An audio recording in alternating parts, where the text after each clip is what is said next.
नमस्कार साथियों, मैं किसान यादव हाजिर हूँ आंदोलनकारी एक अच्छे समाज सेवक, एक अच्छे समाज सुधारक में क्या बोले को लेकर लगभग पक्का और लंबे का सच्चा होना चाहिए। कई भी हरकत ऐसी तो मिल नहीं पाए हमें जिसके लिए शिकायत कर नहीं पाए या उसको बेइज्जत करना पड़े। साथियों, इसी कार्यक्रम को आगे बढ़ाते हुए हम अपने एक ऐसे वक्ता को बुलाएंगे, एक ऐसी संदेश लेकर यहाँ पर लगातार केंद्रीय पिछड़ा वर्ग आयोग और उसके को लागू कराने के लिए देते हैं। बहुत बड़ी बात है, वो केंद्रीय पिछड़ा वर्ग आयोग जिसको हमारे देश के प्रधानमंत्री आदरणीय नरेंद्र मोदी जी ने संबोधित। आप लोग सब लोग संघर्ष करते रहते हैं, लेकिन जो लोग साथी पहले से यहाँ हैं उनको सारी चीजें पता है कि संघर्ष कैसे स्टार्ट हुआ था। हमने ओबीसी की हक के लिए संवैधानिक संस्था को हमने, लेकिन जो नए आए हैं उनको जानकारी नहीं। लेकिन आज जब इसी आयोग के द्वारा जारी रिपोर्ट को लागू कराने की बात होती है तो यह सरकार इससे मुखातिब नहीं। किसी बात को आज दिनांक 6 सितंबर 2021 सोच कर आंदोलन किया। आज हम पूरी तरीके से बिल्कुल बजा कर रहे हैं और वर्तमान में सरकार से हम यह बात मान कर रहेंगे या मनवा कर रहेंगे कि जो केंद्रीय पिछड़ा वर्ग है उसे लागू किया जाए। आप एक संवैधानिक प्राप्त डेढ़ साल तक सुनवाई के बाद आदेश आया है। यह आदेश कोई ऐसे नहीं जारी कर दिया गया जिसको कर देते हैं।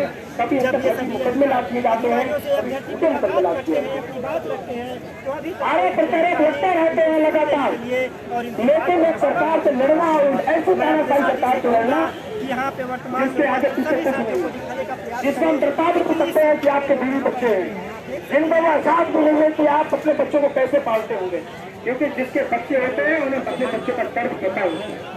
ये हम लोगों की गलती रही कि हमने निर्णय की सरकार बना दी, हम अपने साथ लेकिन अब ये प्रक्रिया रही है वो अपने गेट की तरफ आए। जिस प्रकार से तैयारियां यहाँ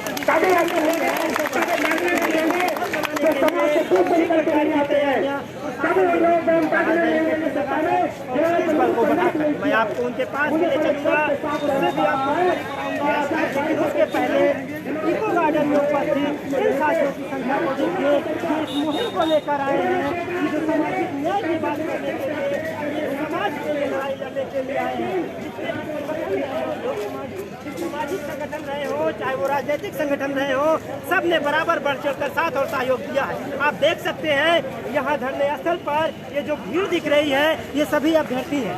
लगभग 20,000 सीटों का घोटाला किया गया है, जिसको लेकर पूरे उत्तर प्रदेश से ये सभी लोग अपने सामाजिक न्याय को लेकर इस आंदोलन में शामिल होने आए हैं। आगे मैं आपको बताते चलूँ कि इको गार्डन के गेट पर जिस प्रकार से प्रशासन ने तैयारियां की है, पूरा बैरिकेडिंग लगाया है, पुलिस बल को तैयार किया है, मैं इसको भी दिखाऊंगा। और उसके पहले यहाँ की उपस्थित सभी लोगों को मैं दिखाना चाहूँगा कि आज ये अपनी सामाजिक लड़ाई में शारीक होने के लिए आए। बहुत बड़ी खुशी की बात है कि भीम आर्मी प्रमुख चंद्रशेखर भाई ने भी इस मुहिम को सहयोग और साथ दिया।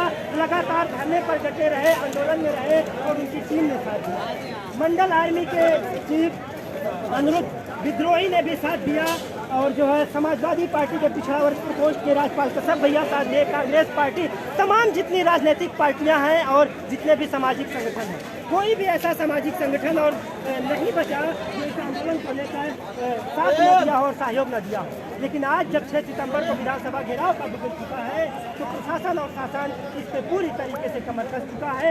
इस लड़ाई को लड़ने के लिए आर पार की लड़ाई है। जिस प्रकार से साथियों ने यह मुहिम छेड़कर यह बताया था कि वीर या विजय गति, वीर या विजय गति, दो रास्ते यहाँ पर इन्होंने अपनाए। अब देखना है इस पर क्या होता है, क्या स्थिति बनती है। लेकिन मैं आपको दिखाऊंगा ये इको गार्डन का गेट है जहाँ पर बैरिकेडिंग करके पूरी तरीके से रोकने का काम किया जाने किस साइड आप लोग रहिए। कैमरामैन गोपाल जी आप आगे आइए।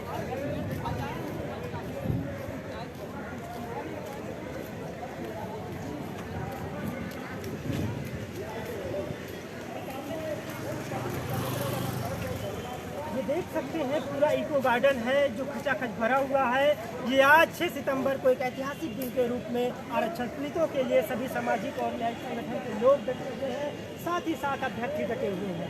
लगातार ये काफिला बढ़ता ही जा रहा है, लोग गेट से चले ही आ रहे हैं। दूर दराज से लोग निकले थे कल से अपने घरों से, जो आज इस आंदोलन में शामिल होने आ रहे हैं। यह बहुत बड़ी बात है कि वह एक रिपोर्ट को लागू कराने के लिए समाज आंदोलनरत है, जो केंद्रीय पिछड़ा वर्ग आयोग की रिपोर्ट है, जो एक सामाजिक न्यायिक संगठन के रूप में तैयार किया गया है। उस रिपोर्ट को नहीं मान रही उत्तर प्रदेश सरकार। एक प्रकार से आप कह सकते हैं कि जो सामंतवादी विचारधारा से ग्रसित लोग हैं वो इस रिपोर्ट को मानने से मना कर रहे हैं, जिसको लेकर ये लगातार अभ्यर्थी आंदोलनरत थे और आज इको गार्डन में बराबर से डटे हुए हैं। इसलिए कही मांग है कि हमें जब तक यहाँ न्याय नहीं मिल जाता हम तब तक डटे रहेंगे और आज विधानसभा घेराव करके शांतिपूर्ण ढंग से यह बताने का प्रयास करेंगे कि अगर हमारी मांगें नहीं मानी जाती तो हम इससे बड़ा भी आंदोलन करेंगे।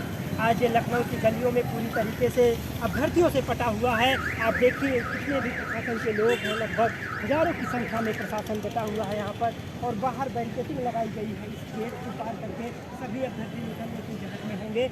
जो आने वाला समय होगा वह बताएगा कि इस गेट से कैसे अभ्यर्थी बाहर निकलते हैं, कैसे अपनी मांगों को लेकर ये विधानसभा पहुँचते हैं। ये सारी यथास्थिति आपको उस समय पर दिखाई देगी। लेकिन वर्तमान में जिस प्रकार से अभ्यर्थियों का काफिला बढ़ता जा रहा है, मैं अपने कैमरामैन से कहूँगा कि इस तरफ दिखाइए किस प्रकार से पीएसी बलों को तैनात किया गया है। दर्जनों बसें आई हैं जिससे पीएसी आई है और पूरा काफिला यहाँ तैयार किया गया है। और अपने सभी साथियों से मैं निवेदन करूँगा कि जो भी साथी वीडियो को देख रहे हैं ज़्यादा से ज़्यादा शेयर करें। जितना ज़्यादा वो शेयर करें वो अपने भी हिस्से की लड़ाई को लड़ने में कारगर हैं। जो साथी यहाँ धरने स्थल पर नहीं आ सके और सामाजिक न्याय में, तो वो साथी जो हैं वो साथी इस मुहिम को पूरा करने के लिए किसी भी तरीके से डटे रहें और इसको शेयर करते रहें। आप देख सकते हैं जिस प्रकार से प्रशासन पूरी तरीके से तन्मयता से टिका हुआ है और शासन इस प्रक्रिया को बात करने के लिए तैयार है। आप देख सकते हैं यहाँ पर जितने भी साथी हैं वो सभी लोग कहते हैं अपनी मांग को लेकर कि हमें सामाजिक न्याय कब मिलेगा, वो कैसे मिलेगा। आइए कैमरामैन आपको अपने घर के बीच में बताता हूँ और आप देखिएगा इको गार्डन का कोना कोना आज अभ्यर्थियों से भर गया है। यह बहुत ही बड़ी बात है कि उत्तर प्रदेश में एक आरक्षण विरोधी सरकार का नारा देते हुए सभी अभ्यर्थी आज डटे हुए हैं। यह तब तक डटे रहेंगे जब तक उनकी मांगें नहीं सुनी जाती या सत्ता में बैठे लोगों को हटा नहीं दिया जाता। एक बहुत बड़ी बात है कि ये जितने भी अभ्यर्थी जुटे हैं, जितने भी सामाजिक संगठन के लोग जुटे हैं, ये सब आरक्षण की मांग को लेकर डटे हुए हैं। आप देखिए साथ में काफी राम की मूर्ति को लेकर अभ्यर्थी डटे हुए हैं। एक ऐसी उम्मीद से डटे हुए हैं कि इन्हें एक न्याय मिलेगा और उत्तर प्रदेश की गूंगी बहरी सरकार अभी तक इनको न्याय देने से कतरा रही है, भाग रही है। ये कब तक भागती है यह समय बताएगा।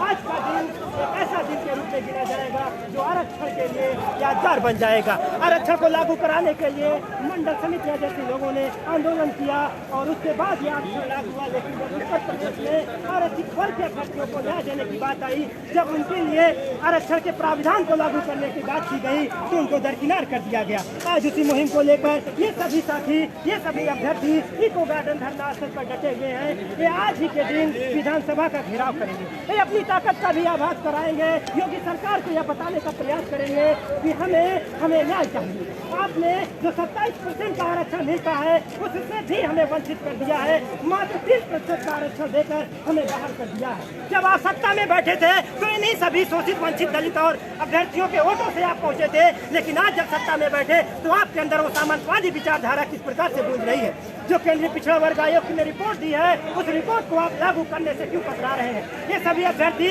सर पे कफन बांध कर आए हैं। आप देख सकते हैं ये नीली टोपियों में है, नीले गमछे में है। चंद्रशेखर भाई ने लगातार इस आंदोलन को समर्थन किया, तमाम सामाजिक न्याय के संगठन ने समर्थन किया और समर्थन में जितने लोग हैं यहाँ पर डटे हुए हैं। अभ्यर्थी भी अपनी मांग को लेकर डटे हुए हैं। इसकी एक ही मांग है कि हमें 27% आरक्षण जो 69,000 सहायक शिक्षक भर्ती में मिलना चाहिए था वो हमें नहीं मिला है, वो हमें चाहिए। अगर ये सरकार, ये गूंगी बहरी सरकार इसी तरीके से गूंगी बहरी बनी रहती है तो आने वाले चुनाव में बहुत बड़ा खामियाजा इसको उठाना पड़ सकता है। आप देख सकते हैं पूरे उत्तर प्रदेश के कोने कोने से आज इको गार्डन में सभी लोग डटे हुए हैं। इनकी सिर्फ एक ही मांग है कि 69,000 सहायक शिक्षक भर्ती में केंद्रीय पिछड़ा वर्ग ने जो रिपोर्ट जारी की है उस रिपोर्ट को लागू किया जाए। लेकिन ये सरकार अपने ही द्वारा बनाए गए संवैधानिक संस्थान को मानने से कतरा रही है। ऐसी क्या परिस्थिति आ गई है, ऐसी क्या स्थिति बन गई है जो आप आरक्षित वर्ग के लोगों से खिलवाड़ कर रहे हैं। क्या ये समाज के लोग नहीं है, क्या ये आपके लोग नहीं है? करिए है तो जो संवैधानिक दर्जे के साथ स्वतंत्रता है उसकी रिपोर्ट को लागू कीजिए और जो यहाँ पर आंदोलन चल रहा है उसके जो प्रतिनिधि हैं उनसे बात करिए, उनकी स्थिति को समझने की कोशिश करिए। ये कोई एक दिन से खड़ा हुआ आंदोलन नहीं है, ये लगातार 78 दिनों से आंदोलन है। उस आंदोलन के साथ आप देखेंगे ये हजार तक यहाँ पर डटे रहेंगे जब तक दीवारों को ईंट से ईंट नहीं बजा दिया जाता। आप देख सकते हैं ये जो अभ्यर्थी यहाँ पर डटे हैं जब तक विधायक की रिपोर्ट नहीं लागू हो जाती हम लोग डटे हैं। आप देख सकते हैं ये सब अपना दिख रही है।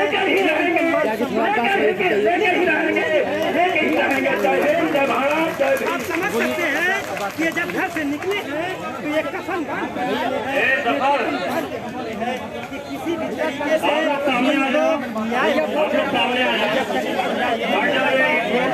लोग इस प्रकार से डटे रहेंगे और इस लड़ाई को लड़ते रहेंगे। मैं अपने कैमरामैन से कहूँगा कि अपने बैनर और पोस्टर को दिखाइए, बैनर पोस्टर को दिखाइए कितने लोग डटे हुए और बैठे हुए हैं यहाँ पर मंच पर। सुन लो ए भैया भाई साहब सामने आ जाओ, सामने ये रास्ता खाली कर लो। विजय जी ये रास्ता खाली कराइए, ये रास्ता खाली कराओ, रास्ता खाली कराओ। आप देखिएगा ये जितने भी लोग यहाँ पर डटे हुए हैं ये सभी लोग पूरी तरीके से इस मुहिम को ये रास्ता खाली कर दो। आ जाओ आ जाओ, पूछ करेंगे और अपनी मांग ये रास्ता खाली करवाओ जिससे हमें न्याय मिल सके। आप वहाँ पर जाइए को दिखाइएगा, बोल रहे हैं उनसे पूछ लें।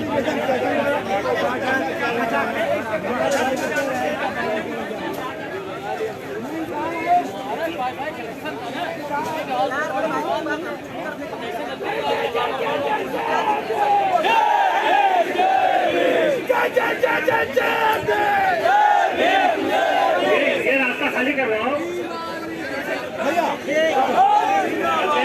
अजय जी खाली करवाओ रास्ता।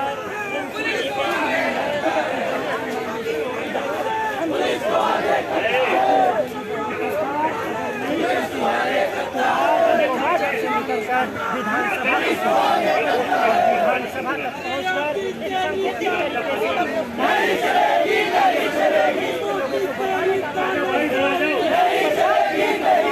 पहुंचकर विरोधी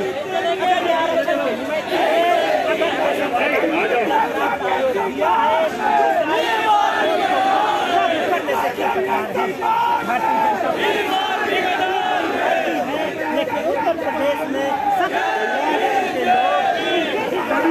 आदेश को मान्य आजाद समाज पार्टी के सभी लोगों से और आर्मी के सभी लोगों से निवेदन है कि व्यवस्थाएं ठीक बना रखें। आप बड़े पदाधिकारी हैं, हमेशा सम्मान करते हैं, लेकिन आप व्यवस्थाएं बनाए नहीं रखेंगे तो ये कार्यक्रम आगे नहीं ऐसे बढ़ पाएगा। जब तक आप सहयोग नहीं देंगे, आप हमारी बातों को बुरा न मानिए। आप सभी लोगों से निवेदन है अगर सारे जिलाध्यक्ष 75 जिलाध्यक्ष मंच पर आ जाएंगे तो ये पहले हल व्यवस्था कहाँ जाएगी? उनके जिला प्रभारी मंच पे आ जाएंगे, मंडल प्रभारी मंच पे आ जाएंगे तो कैसे ये कार्यक्रम आगे बढ़ पाएगा? आप ये माननीय सुरेंद्र गुजरात के रूप से आए हैं, उनका सम्मान रखते हुए सभी लोगों के निवेदन है को लेकर कि आप सभी लोग को छोड़कर लेकिन उनके सम्मान को बनाए रखते हुए कहीं मिलते रहे, इसके अलावा कोई भी छात्र मिलते न आए, जिस व्यवस्था को बनाए रखे ये बात रख के आप लोगों को स्वयं अवगत कराएं। सभी लोग आजाद समाज पार्टी के सभी सर्वोच्च दर्जे उनके सम्मान आप लोग मंदिर सामने बैठ जाइए।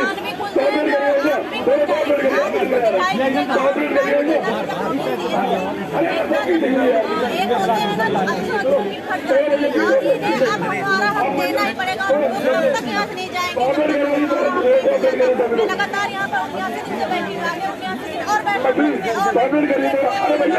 आप लोग नीचे आइए, आप लोग बहुत बड़ी बात आजाद समाज पार्टी आता है। कहना है कि मैं लगातार 79 दिनों से बैठी हूँ, अगर मुझे और बैठना पड़ा तो जिन्हें एक न्याय की उम्मीद है लेकिन इकट्ठा करने के लिए ये समाजवादी लोग इस बात को सुनने और समझने को तैयार नहीं है। मैं आपको इन्होंने बड़ी बात कही कि अभ्यर्थियों का हुजूम अगर आज सड़कों पर निकला है फिर सरकार की ईट से ईट बजा देगा, इनके कान को खोलेगा, इनके आँख को खोलेगा। अगर ये सत्ता पर काबिज रहना चाहते हैं तो हमें आरक्षित वर्ग को आरक्षण देना होगा। आगे आप बताइए मंच के सामने लेके बैठे आप लोगों ने मेरे बहन निवेदन है, हमारे बीच आजाद समाज पार्टी के प्रदेश अध्यक्ष आ चुके हैं। आप थोड़ा उनके सम्मान में आते सबसे मंच के सामने बैठिए। आप लोगों ने बहन निवेदन करता है सभी लोगों को 4 दिन का समय मांगा, उनको हमने महीनों का समय दिया। मैं पूछ रही हूँ मुख्यमंत्री आपकी बात की वैल्यू है? आपके वर्ग प्रदेश में कोई नहीं है, आपकी कितना मतलब खराब जा रही है। हमारे बीच बिहार से जो मंडल आर्मी के भीम आर्मी के जो साथी आए हैं उनके लिए जोरदार तालियों से स्वागत किया जाए। हमारे देश में भीम आर्मी के जो साथी आए हैं उनके स्वागत में जोरदार तालियों से उनका स्वागत होना चाहिए। साथियों, ये कारवां लगातार बढ़ता जा रहा है, लेकिन जो दोनों आवश्यकताएं हैं बहुत बड़ी बात हम लोग लगातार देख रहे हैं कि जो साथी रिपोर्टर है बड़े पेशकारी है उनके सभी से निवेदन है और वो सब महीनों में गुजर जाता है कि अगर जो व्यवसाय की जा रही है आप लोग ये नहीं की जा रही। जाति धर्म से आते हैं इनके लिए दोहा लिखा गया है कि रघुकुल रीति सदा चली आई, प्राण जाए पर वचन न जाए। सत्ता के लोभी और सत्ता के लालची इस तरीके से गुमराह हो गए हैं कि अपनी बातों से बोलने लगे हैं। ये व्यक्ति लगातार आरोप लगा रहे हैं कि हमारी मांगों को सुना नहीं जा रहा है। एक हफ्ते का समय मांगा जाता है, महीनों बीत जा रहे हैं। जिस प्रकार से मुख्यमंत्री के कार्यालय में, शिक्षा मंत्री के कार्यालय में इन अभ्यर्थियों के ज्ञापनों का ढेर लगा है, उसी प्रकार से इन अभ्यर्थियों के पास शिक्षा मंत्री के आश्वासन का ढेर लग चुका है। अब आप समझ सकते हैं यह न्याय आश्वासनों से नहीं मिलने वाला है। यह न्याय तब मिलेगा जब इनकी मांग पूरी होगी और ये सभी लोग अपने विभाग में होंगे न्याय के लिए। शासन भी छुटेगा, ये तानाशाही सरकार भी छुटेगी। और यह अपील करता हूं कि साथी अभी रास्ते में आ रहे हैं वो आए और बराबर सहयोग करें। अभी भी विधानसभा घेराव निकलेंगे तब तक आप लोग में उपस्थित हो जाएंगे। अपनी कौम का मुखबिरा है जिसके लिए वो आज यहाँ आए हैं।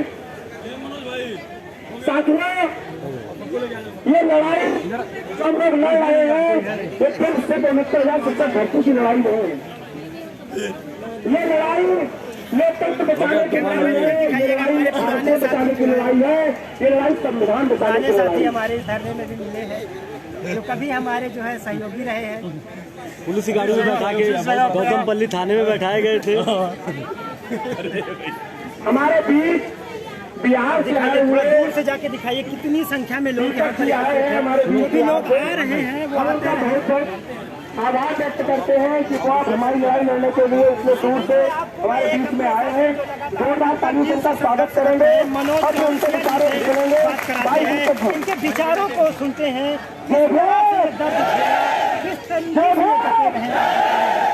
सबसे पहले तो मैं तानाशाही सरकार को पूरे भारत देना चाहता हूँ कि अगर राज्यों से हमारे जितने भी लोग आए हुए हैं, छात्र नौजवान, हमारी माताएं बहनें, आप सभी लोगों को तहे दिल से आभार व्यक्त करता हूँ कि आप लोगों ने इस आंदोलन को मजबूत बनाने के लिए आप लोग जो है इतने दूर से चल करके आए हुए हैं।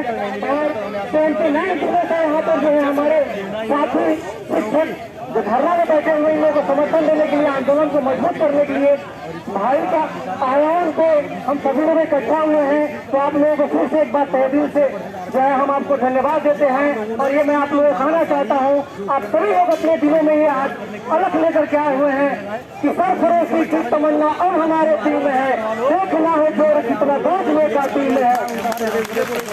मोदी सरकार की जो मंसूबे हैं मेरे साथ में, आज ऐसे दोनों समाज को एकदम कमजोर कर देना चाहती है। और आप ये तो जो है उजागर हो चुका है मेरे साथियों की ये वहाँ घोटाला हुआ है। न जाने ऐसी कितनी वस्तुएं आती है क्योंकि हमको और आपको मालूम नहीं चलता है। और कोरेटर सिस्टम के अनुसार जो है ये अपने अपने बच्चों को, अपने लोगों को, समाज के लोगों को जो दे देते हैं और हम लोग को मालूम नहीं चलता है। तो इसलिए मैं कहना चाहता हूँ कि आंदोलन इसी तरीके से मजबूत होना चाहिए और एक शिक्षकों की नहीं, ये पूरे हमारे जो व्यवस्था परिवर्तन करने का आगाज है। आप लोग पूरा व्यवस्था परिवर्तन करना तैयार हुए हैं। हम बिहार से नहीं आए मेरे भाई, ये समाज की दर्द है, एक समाज का जो है हमारे पास पूरा है। चाहे हमें कन्याकुमारी से भी आना पड़ेगा तो हम आएंगे भाइयों के लिए और आंदोलन को मजबूत हो जाएंगे। हमारे लोगों को सोचा है, इस आंदोलन को खड़ा किया है। हमने आज क्रांति के रूप में 1,30,000 किलोमीटर चल करके हम पूरे बहुजन समाज को जोड़ने का काम किया और आज हमें घर से निकलना है। नहीं निकलेंगे, अपने भाई को कभी भी अकेला नहीं छोड़ेंगे। चंद्रशेखर साहब के नेतृत्व में पूरे भारत में अपना जो अलग जगाएंगे और अपने लोग हाथ तक दिला करके रहेंगे क्योंकि हम लोग को पूरे खानदान से है, हम लोग जो है के खानदान से है, हम लोग जो है पूरी ठाकुर के खानदान से, हम लोग वही खानदान से है और ऐसे में कभी भी कोई खत्ता नहीं है। और इस जोड़ी में भी क्या आप लोगों का साथ रहेगा तो ये तो इनके कुर्सी पर लात मार करके इन लोगों को मुलाकात हटा देंगे। तो सब लोग साथ रहेंगे मेरे साथियों। ये योगी संघर्ष करना से भी हमने दो वक्त में इसको पिरोने की कोशिश की है कि मेहनत मजदूरी करके सदा हम अपना गुजारा करते हैं और खुद अपने ही हाथों से अपनी तकदीर संवारा करते हैं। मेहनत मजदूरी करके सदा हम अपना गुजारा करते हैं, खुद अपने ही हाथों से अपनी तकदीर संवारा करते हैं। और जब भी आ जाती है माजी की यादें, जब भी आ जाती है माजी की यादें, इस जहनो फिक्र के आलम में खुद को पुकारा करते हैं। मेहनत मजदूरी करके सदा हम अपना गुजारा करते हैं। बरसात की काली रातें हों, ठंडी का झिकता मौसम हो, फुटपाथ बंजारों की तरह दिन रात गुजारा करते हैं। फुटपाथ बंजारों की तरह दिन रात गुजारा करते हैं। मेहनत मजदूरी करके सदा हम अपना गुजारा करते हैं। जैसा कि आज देख रहे हैं 15,000 संख्या है, हमारे पास रिपोर्ट भी है, पिछड़ा वर्ग रिपोर्ट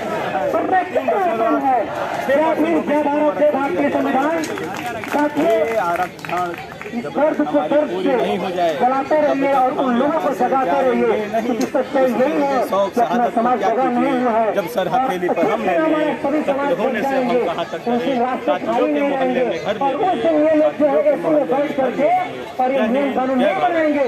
नियम कानून हमारा भाई बनाएगा और सभी के लिए बनाएगा। दुनिया कैसी है, सभी लोगों को न्याय मिलेगा और हम लोग दिलाएंगे क्योंकि हमारे अंदर न्यायिक चरित्र शुरू से ही चल रहा है। और हमारे अंदर यहाँ पर सरकार भी बना करके हम लोग दिखाए हैं कि देखो हमारे अंदर जो खतिया अधिकार नहीं है, पढ़ने और पत्नी में अंतर नहीं रखते हैं। तुम्हारे अंदर जो देखने चरित्र जो है कि तुम्हारे अंदर है और तुम जो है हमारे लोगों को ठगते हो और ठगते आए हो और ये नहीं चलेगा क्योंकि अब ये भीम आर्मी का राज है और भीम आर्मी का दौर है। अगर हमारे लोगों के ऊपर उंगली उठेगी, अगर हमारे लोगों के ऊपर अगर कोई आग उठाएगा उस उंगली को तोड़ दिया जाएगा, उस आग को फोड़ दिया जाएगा। तमाम लोगों को मैं धन्यवाद देना चाहता हूँ बिहार की तरफ से। आप हमारे भाई हैं, बस यही है कि ईमानदारी से लगे रहना मेरे साथ। वक्त लगता है और वक्त को लाने में न जाने कितनी कुर्बानियां हम लोगों की है। हमारा भी वक्त आएगा, हम फिर से राज करेंगे, फिर से हम सम्राट बनेंगे, फिर से हमारा वो समय आएगा और अशोक सम्राट वाला। जय हिंद, जय भारत, जय भारत। धन्यवाद धन्यवाद सुरेश भाई साहब, बहुत बहुत धन्यवाद कि उन्होंने हम सब युवाओं के संबोधित किया। एक बार दो नारे दोहराएंगे, मैं कहूँगा मंडल जाएंगे, आप नारा लगाएंगे, हम फिर से मंडल लाएंगे, मंडल जाएंगे,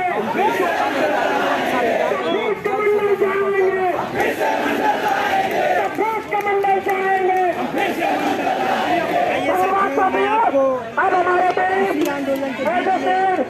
हमारे आंदोलन के निवेदन है के लिए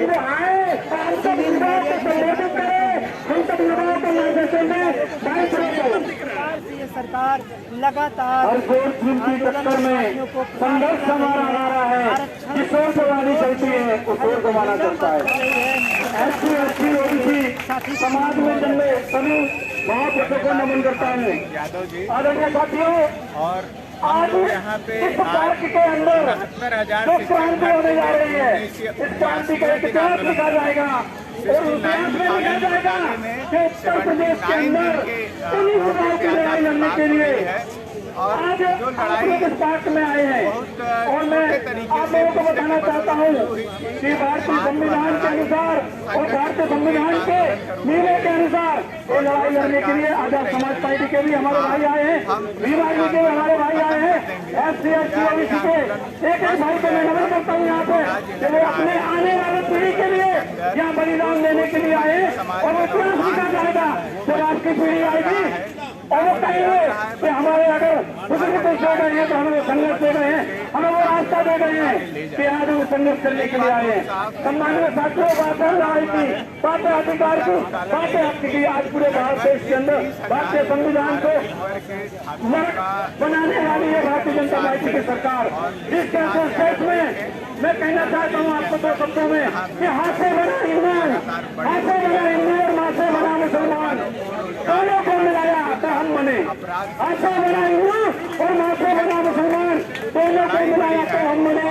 लेकिन इस भारतीय जनता पार्टी ने हाथ से हथियार और माँ से मौत बनाने का काम इस देश के अंदर कर रही है भारतीय जनता पार्टी। हमें इस देश को समझाना पड़ेगा, इस देश के एक हमारे SC ST OBC भाई सिवाइयों को बताना पड़ेगा कि आप किस पाखंड में, किस व्यवस्था में आपको बुराई किया जा रहा है, किस व्यवस्था में आपको नीचे दिखाया जा रहा है, किस व्यवस्था में आपको हमेशा नीचे दिखाने की कोशिश की जा रही है। इनकी राजनीति आपको समझना होगी, राजनीति आपको समझना होगी, इनके चक्र को समझना होगा। जिस प्रकार से चंदन के वृक्ष में सांप लपड़ा रहता है, आपको OBC समाज को लपेट के रखा है, आपकी पीढ़ी को आगे नहीं बढ़ने दिया जा रहा है। IPS IAS जितने भी जज आपके सुप्रीम कोर्ट में होना चाहिए आदरणीय साथियों नहीं है, जितने जज आपके हाईकोर्ट में होना चाहिए आदरणीय साथियों नहीं है। आखिर क्यों नहीं है? क्योंकि आपने ऐसी लड़ाई कभी लड़ी नहीं है। आज आप जो लड़ाई लड़ने जा रहे हैं, जिसका परिणाम आने वाली पीढ़ी को मिलेगा वही साथियों। और मैं ज्यादा कुछ न कहते उतना कहना चाहता हूँ, सभी अभ्यर्थियों में यह विरोध है कि अगर हमारी मांग को, हमें हमारे हक को, में लड़ना पड़े तो इसको लड़ा जाएगा और हमारी लड़ाई आगे तक जाएगी। और मैं कहना चाहता हूँ हमारे जो युवा हैं, ये पीर पर्वत से बड़ी अब तो पिघलनी चाहिए और इस हिमालय से भी कड़ी गंगा निकलनी चाहिए। आपकी बात कराऊंगा, हंगामा खड़ा करना मेरा मकसद नहीं है, हमें रास्ते में जाना है, शांतिपूर्ण तरीके से जाना है। ये पुलिस प्रशासन हमारी गलती को देखने के लिए तैयार है, आपकी एक गलती को देखने के लिए तैयार है। हम संविधान को मानने वाले हैं, हम 12 साल के संविधान को मानने वाले हैं, इसके लिए शांतिपूर्ण तरीके से रास्ते में जाना है। तो हंगामा खड़ा करना मेरा मकसद नहीं है, हमारे 7-3 वाले नंबर मेरे सीने में नहीं, तेरे सीने में सही आगे चलना चाहिए। हमें अपनी समाज की लड़ाई के लिए SC ST OBC की समाज की लड़ाई के लिए आग हमें दिलों में रखना है। और अगर मेरे शब्दों में किसी को कोई गलती हो तो मैं क्षमा चाहूंगा और मुझे मिलने का मौका दिया, इसलिए सभी मंच को मैं धन्यवाद करना चाहता हूँ। आदरणीय साथियों, ये संघर्ष नहीं चाहिए, ये संघर्ष हमें हमेशा आगे बढ़ना चाहिए। सभी साथियों को जय भारत, धन्यवाद देने के लिए दिल्ली से चलकर आए हमारे के साथी सुबह से आ गए हैं, उनसे आपकी और अब 11 बज गए, उनसे रूबरू कराते हैं। आज कल से आए हैं, इस आंदोलन में डटे हुए हैं। बहुत बड़ी और बहुत खुशी की बात है कि भर्ती का मामला होते हुए तमाम प्रदेश और देश के सामाजिक संगठनों ने जिस प्रकार से समर्थन दिया, जिस प्रकार से सामाजिक लड़ाई में अपनी भागीदारी को दिखाया, यह बहुत बड़ी बात है। सोचने का विषय है कि आज खड़े हैं, लेकिन यह समाजवादी सरकार सत्ता प्रयासी है, वही इस बात को सुनने आगे हम बात कराते हैं अनिरुद्ध यादव और इस सामाजिक न्याय के बारे में बात रखेंगे, जो लगातार सामाजिक न्याय की बात को लेकर आंदोलनरत रहे और इसकी आदत ये जो लड़ाई है डरा रहा है मुझको, है उसकी आदत प्रशासन भाई भेज के, है उसकी आदत डरा रहा है लोग, उससे जाकर कह दो डरा नहीं हूँ। साथियों सम्मान किया अगले वक्ता के रूप में हम नेतृत्व बुला। और इस लड़ाई को समर्थन देने के लिए जब हमारे तमाम साथी हैं यहाँ आए हुए हैं, तमाम श्रमिक, आप लोगों से निवेदन है जफर यहाँ से सबको हटाओ। जब तक इनको छोड़ेंगे नहीं, आप लोग से निवेदन है ये प्लेटफॉर्म छोड़ दें, हट जाए चाहे भाई साहब, हट जाइए, सामने आइए, सामने हम इसमें लड़ाई ये रास्ता खाली कर दो। भाई साहब आपसे निवेदन है रास्ता खाली कर दे। सरकार का ये समर्थन दिया है जिस जितेंद्र प्रकार जाने जाते ये खाली कराओ, रास्ता खाली कराओ। आप लोग सामने आ जाओ, सामने इस वक्त आ जाओ, उसी कड़ी में इन्होंने अपनी खाली करो, प्लेटफॉर्म हट जाओ। आपसे बात जानना चाहता हूँ कि जो केंद्रीय पिछड़ा आप लोग सामने आ जाओ। जिसको हमारे देश के प्रधानमंत्री नरेंद्र मोदी जी ने लागू किया और इसे संवैधानिक दर्जा दिया, तब ये पूरे भी बीजेपी के लोग घूम घूम के प्रचार करते हैं कि हम दलित और पिछड़ों के लिए एक आयोग बनाया है। उस आयोग के द्वारा जब रिपोर्ट जारी होती है तो वर्तमान में उत्तर प्रदेश में जो सरकार है उस रिपोर्ट को लागू करने से भाग रही है। ऐसा क्या? देखिए, जो पिछड़ा आयोग बनाया, राष्ट्रीय पिछड़ा आयोग बनाया या ऐसी आयोग बनाया जिसको संवैधानिक दर्जा दिया, संवैधानिक दर्जा देना इनका एकमात्र खोखला दावा, सिर्फ दिखावा है। अगर संवैधानिक दर्जा है तो उसकी रिपोर्ट को स्वीकार किया जाता है। वहाँ पर इन्होंने अपनी कठपुतलियों को बिठा के रखा है। पिछड़ा वर्ग आयोग ने जो अंतिम रिपोर्ट लगाई है उस पर ये संज्ञान नहीं ले रहे हैं। भैया भाई साहब ये रास्ता खाली करवा दो, जो आप कह रहे हो किसी भी आयोग के चेयर खाली करा दो रास्ता। ये बात आप लोग सामने आ जाओ, सामने ऐसा ही तक नहीं मांगता। आ जाओ।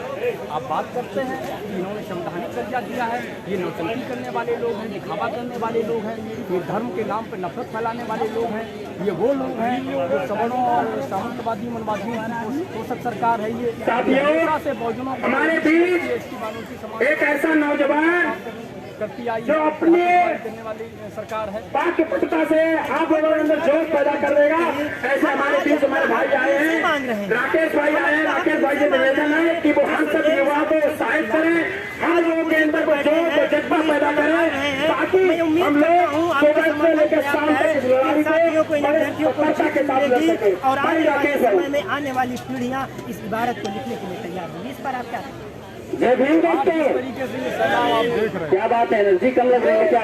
जय भीम दोस्तों, अभी काफी देर से मैं देख रहा था कि हमारे बहने हैं, हमारे भाई बड़े भैया जी के लिए जागरूक बराबर एक ही बात कह रहे हैं कि सिस्टम को बना करके रखिए, सिस्टम को बना करके रखिए। लेकिन एक चीज मैं आप सभी लोगों से निवेदन करना चाहूंगा। कहते हैं किसी शायर ने लिखा है कि जहाँ सिस्टम खराब होता है वहाँ कुछ बात समझ में आ जाती है, लेकिन जहाँ इंसान का संतुलन खराब हो जाता है वहाँ बात बहुत बड़ी बात है, ये हमारा अधिकार है। इसलिए मैं निवेदन करना चाहूंगा कि सिस्टम को सिस्टमैटिक तरीके से फॉलो कीजिए, लेकिन हमारे आपका सिस्टम अच्छी तरीके से बना रहे। और एक चीज मैं कहना चाहूंगा, कहते हैं कि ज्यादातर लोग अपनी जान और प्रतिभाओं की कमी के कारण यही किसी भी लड़ाई को मैं आपके साथ इन सभी साथियों से जीतने से पहले ही जो भी लोग अभी रास्ते में आ रहे हैं इसलिए मैं अपील करना चाहूंगा आप सभी जो 69,000 सहायक शिक्षक भर्ती के नाम पर आरक्षण के मामले के नाम पर ये भी सरकार को बताना पड़ेगा। इसी बीच में आपको एक और चाहूँगा, शुरू से लेकर लगातार आपका संघर्ष जारी है और मैं दर्ज के साथ कह सकता हूँ कि बाबा साहब अम्बेडकर ने सूची में लिखा हुआ है इंडियन कॉन्स्टिट्यूशन के अंदर कि don't go prevail I take you, don't go prevail I take you, take the life for you. यानी उस तरह से जाए जिस प्रकार से जिंदगी में जाइए, बल्कि जिंदगी को उस तरफ लेकर के जाइए जिस प्रकार से स्वयं जाना चाहते हैं। पर्दा पड़ा हुआ है और वहीं पर फिर उन्होंने लिखा सुनाई दे रहा है हाथ भगवान से और हम बताना चाहते हैं कि हम तब तक यहाँ से हटेंगे जब तक हमारा अधिकार नहीं मिलेगा। और जितने अभ्यर्थी हैं उनके हौसले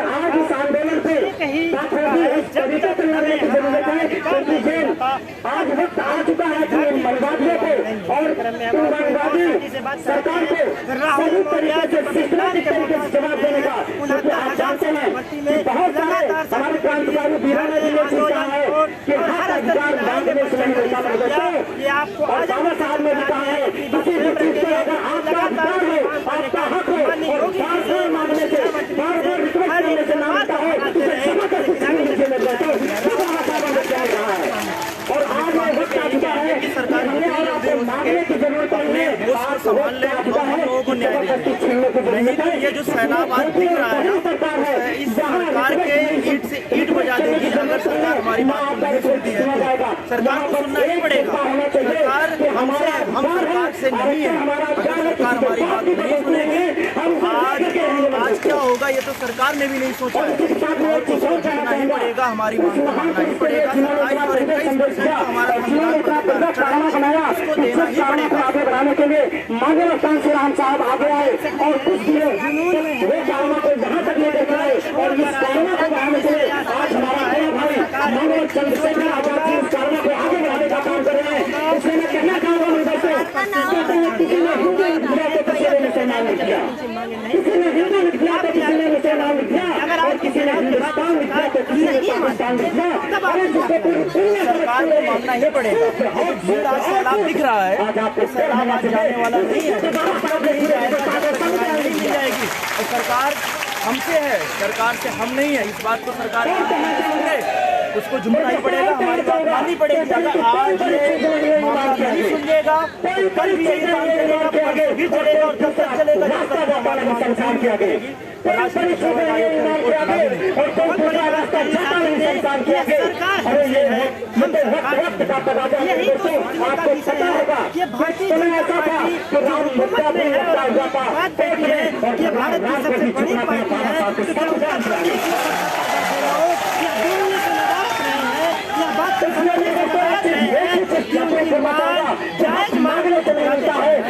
मगर ये भारतीय जनता पार्टी सरकार भूमि बैरी और सामंतवादी सरकार है। लोगों को हमेशा ठगने का काम करेगी। तो आने वाला समय इनको जवाब देने इसी कड़ी में हम बात करेंगे।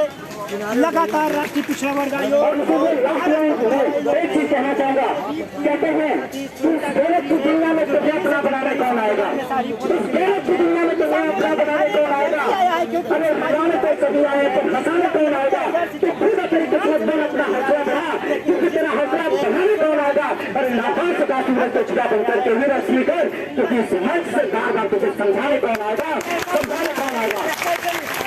और उसी बातों पर अपनी बातों को ध्यान देते हुए आप सभी लोगों से क्रांतिकारी जय भीम नमो बुद्धाय, जय भीम जय भारत देश। और जब तक हमारे मामले का निस्तारण नहीं हो जाएगा हम और आज की ताकत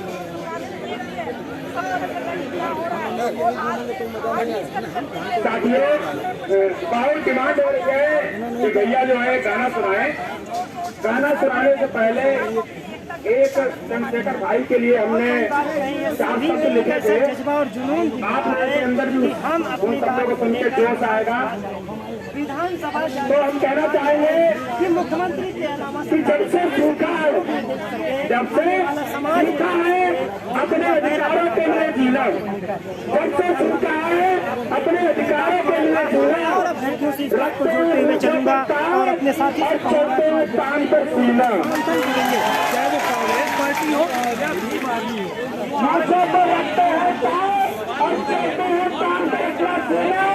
मनोवादी सरकार को लगता है डर, क्योंकि पहुंचने को आ गया अपने अधिकारों के लिए। ये तब तक अपनी इसी वादन के साथ हमारे भाई जी बहुत सभी लोगों को धन्यवाद। जैसा कि आप देख रहे हैं कि आज हमारा ये 15 सेवा दिन है, इसको हम लोग 89 दिन तक इसको सीखे हैं, किए हैं। आज ये फल देने वाला हो गया है। देखिए हमारे जो OBC भाई दिन रात यहाँ मेहनत करके चले रहे हैं, एक समय खाना खाए हैं, लेकिन अपने मान सम्मान के लिए यहाँ डटे रहे हैं, अपना कदम पीछे नहीं खींचा। उनको विश्वास था कि एक दिन हमारा समाज जागेगा, एक दिन हमारा समाज जागेगा और आएगा, वो हमारा साथ देगा। आज हमारे सम्मान में खड़ा हुआ है। आज हम उनकी औकात बता देंगे कि हम OBC समाज है। तो आप हमें बताते थे, हमें 4 दिन का समय देते थे, हमें 1 महीने का समय देते थे, 1 हफ्ते का समय देते थे। अब हम वो लोग हैं जो बता देंगे कि समय हमें नहीं चाहिए, जो आपको करना है हम अपना अधिकार लेना जानते हैं और हम अपना अधिकार लेकर रहेंगे। इसी के साथ हम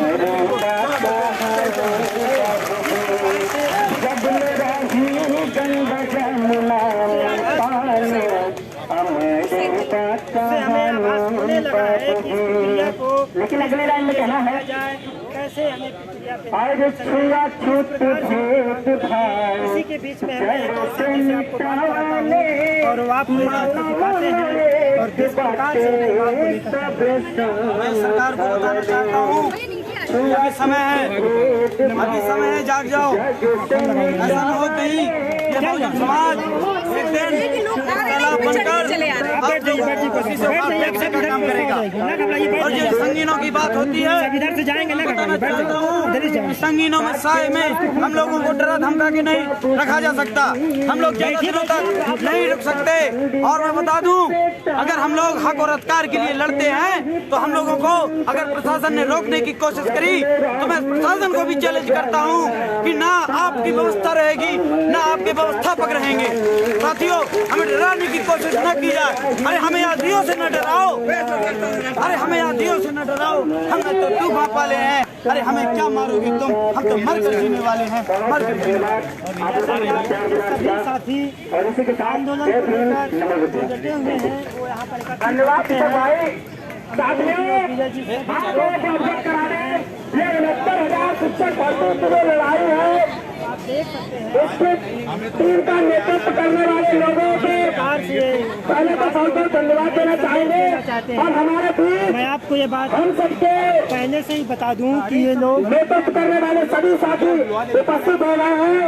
आप हमारी टीम के जितने वॉलंटियर्स हैं उनसे निवेदन है कि व्यवस्थाओं को देखते हैं, उनको बनाते हैं और उसके साथ जो भी सामाजिक संगठन जो भी राजनीतिक दल हमारे साथ में आए हैं उनसे भी निवेदन है कि उनकी टीम लोगों को नियुक्त कर दे, कौन कौन व्यवस्थाओं में रहेगा और किन किन को व्यवस्था में क्या जिम्मेदारी है। सभी लोग अपनी जिम्मेदारियों का निर्वहन करते हुए एक व्यवस्था को बनाने ताकि ये आंदोलन सुचारू रूप से हम लोग आगे बढ़ाते चले। साथियों, अगले सप्ताह के रूप में हम उन साथियों को बुलाना चाह रहे हैं जो हमारे अभिभावक हैं, निकले हम लोगों के मार्गदर्शक हैं। देखिए और उनके बुलाने से पूर्व हम आपको बताना चाहेंगे ये 78 दिन से संघर्ष हो रहा है, वो कहीं न कहीं कहते हैं ना कि काम पे पहुंच शरीर में दो चीजें होती है, साथियों से निवेदन है एक शरीर होता है, एक आत्मा होती है, जिसको मिलाते और सभी हमारा मानव शरीर बनता है, एक इंसान बनता व्यवस्था है। को बनाए रखें। धन्यवाद। तो ये शरीर को बनाने वाले लोग वो देश को बनाने वाले लोग भी हैं। तो ऐसे लोगों में ऐसे समाज से आने वाले भाई प्रीतम प्रजापति जी, चूंकि ये युवाओं का आंदोलन है और आपको देखकर 4 शब्द याद आ रहे हैं आपको, आपकी आयु को देखते हुए संजीव पाल युवाओं में जो सब पढ़ रहा है पश्चिम उत्तर वो कहते हैं समाज पार्टी काशीराम। कि तुम जवानी में ही पूरे हो रहे हो। ये जो प्रोटेस्ट चल रहा है शिक्षकों की भर्ती का घोटाले को लेकर माननीय राष्ट्रीय समाज पार्टी के कार्यकर्ता जो बैकवर्डों का हक मारा गया है, जो बैकवर्डों का हक मारा गया है उसे माननीय राष्ट्रीय अध्यक्ष जी के नेतृत्व में लिया जाएगा और जो पूरी कराई जाएगी। सभी लोग जो आपका बैनर राष्ट्रीय पिछड़ा वर्ग आयोग की रिपोर्ट लिखी हुई है, जो सारे पिछड़ा वर्ग आयोग ने रिपोर्ट दी है, अगले 2 मिनट में सभी लोग यहाँ पे जिनको भी जिम्मेदारी दी गई है वो सभी लोग अपना सारा काम छोड़ के सब इस बैनर के ठीक पीछे आ जाइए। ये राष्ट्रीय पिछड़ा वर्ग आयोग की जो रिपोर्ट लगी है वहाँ पे। और जो भर्ती में घोटाला कराए देखिए जो लोग खड़े हैं कानूनी कार्रवाई करे और जिनका हक था उन्हें हक देने का काम करे। जो बैकवर्ड बनाइए जो ये इतने दिनों से संघर्ष चल रहा है, कहीं किसी मतलब अव्यवस्था के कारण डिस्टर्बेंस ना हो, इस चीज को आप लोग समझिए, व्यवस्था को बनाइए। जो भी साथी खड़े हैं चाहे जिस भी संगठन से हो, हमारे 69,000 शिक्षक भर्ती से हो, वो लोग अपने जगह पे अपना स्थान बैठ जाए। लड़ाई लड़ी जाएगी। देखिए ये लड़ाई आप सबकी लड़ाई है।